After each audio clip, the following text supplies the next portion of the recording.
Hey y'all, happy Tuesday. So, digging back in a little bit with Ruth and Naomi, um, we ended yesterday discussing Ruth did not want to leave Naomi and the house of Judah, the Israelite people, and she saw this God, right? She saw Jehovah and the relationship that he had with his people.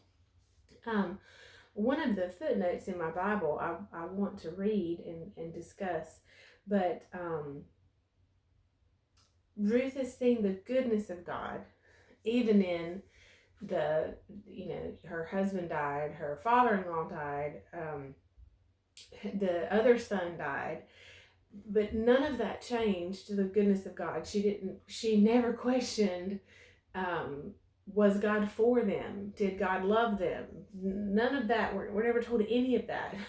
What we are told is that even with all of that, she still would rather stay in the house of Judah with no prospects of anything. She had no guarantee of husband, family. I mean, the whole law, and she had nothing as far as future family to cling to or hope for.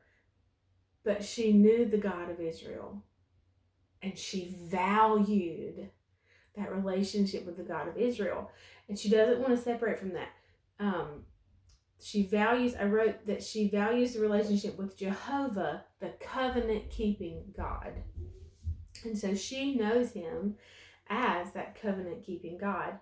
It's really interesting to talk about that for just a minute, that in Ruth 3:10, when Boaz is talking to her, and he said, talking about Boaz, blessed be you of the Lord, my daughter, for you have made this last loving kindness greater than the former, for you have not gone after young men, whether rich or poor.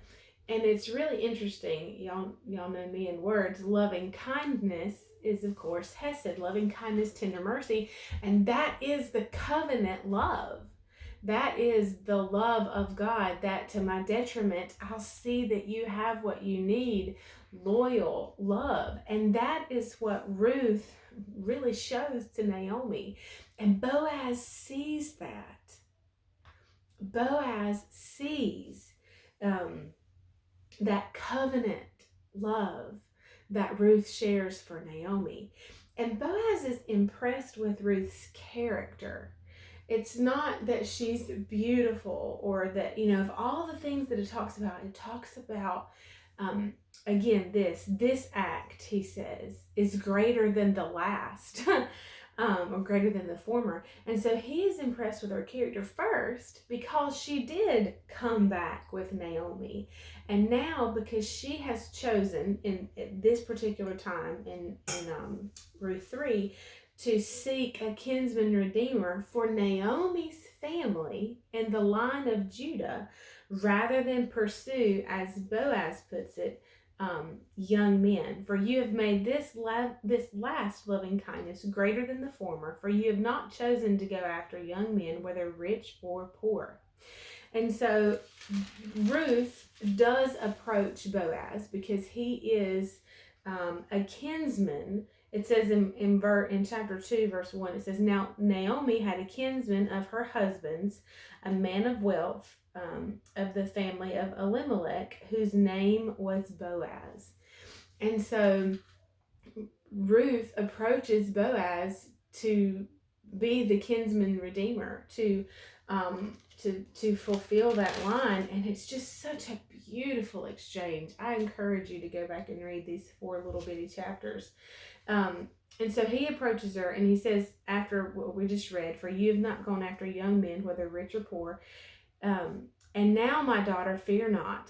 I will do for you all you require. For all my people in the city know that you are a woman of strength, worth, bravery, capability. It is true that I am your near kinsman. However, there is a kinsman nearer than I. And so from here, which there is one part of this that I want to talk about tomorrow, and then we'll move on. The story of Ruth is, there's just so much here. But there is a kinsman more near, closer than Boaz. And so we'll deal with that tomorrow. And I'll see you then. Bye, y'all.